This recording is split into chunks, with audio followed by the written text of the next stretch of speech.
Bonjour, aujourd'hui c'est le 14 février, bienvenue à notre méditation. Je voudrais lire dans Proverbes chapitre 17 verset 3.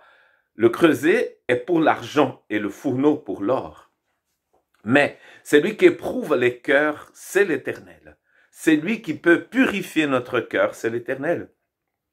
En écrivant à une des 7 églises de l'Apocalypse, le Seigneur dit ceci dans Apocalypse 2, 18. Écrit à l'ange de l'église de Thyatire, voici ce que dit le Fils de Dieu, celui qui a les yeux comme une flamme de feu et dont les pieds sont semblables à de l'airain ardent. Voici une image terrifiante pour certains du Christ. Christ qui a les pieds de bronze. Le bronze symbole souvent du jugement. C'est lui qui juge, ici c'est le Seigneur, mais c'est lui aussi qui voit tout et qui purifie les cœurs, qui connaît la situation de cette église de Thyatire, ainsi qu'il connaît la situation de toutes les églises d'Apocalypse et de toutes les églises dans tous les temps, dans tout le temps, de tous les temps. Ici, dans le livre d'Apocalypse, il est celui aussi qui a 7 yeux. Il voit tout.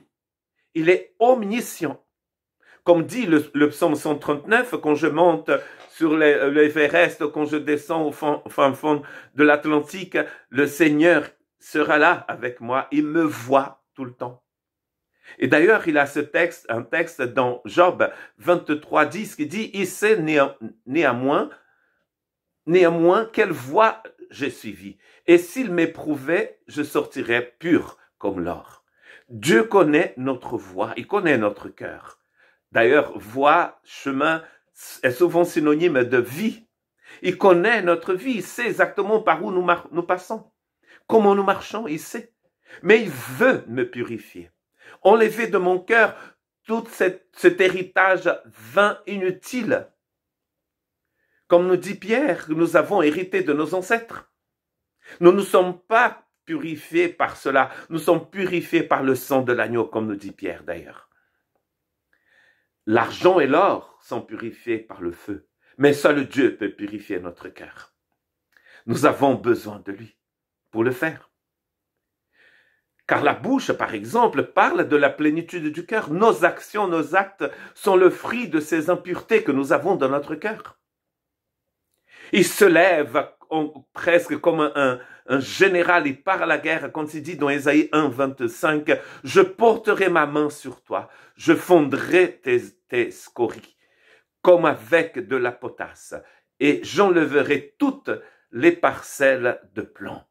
Je veux vous purifier. » C'est le travail du Seigneur. C'est le travail du Fils de Dieu dans Apocalypse chapitre 2.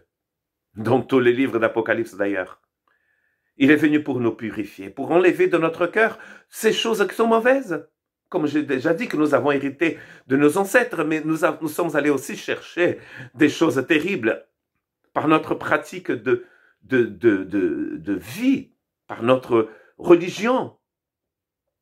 Souvent, la religion, au lieu de purifier le cœur, elle va remplir le cœur d'impureté. Surtout parce que la religion est basée sur ce que la personne fait, sur l'ego et pas sur la parole du Christ, et pas sur l'action du Saint-Esprit.